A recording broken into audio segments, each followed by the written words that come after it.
A small tutorial to help you find the right way to assign classes to the students in bulk. So let's get started. First of all, we have to log in to the Tabschool account.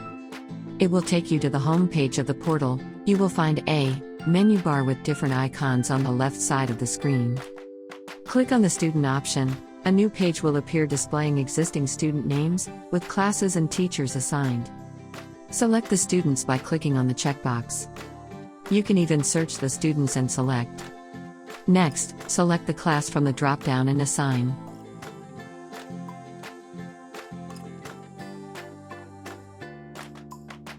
This way you can assign multiple students to a single class.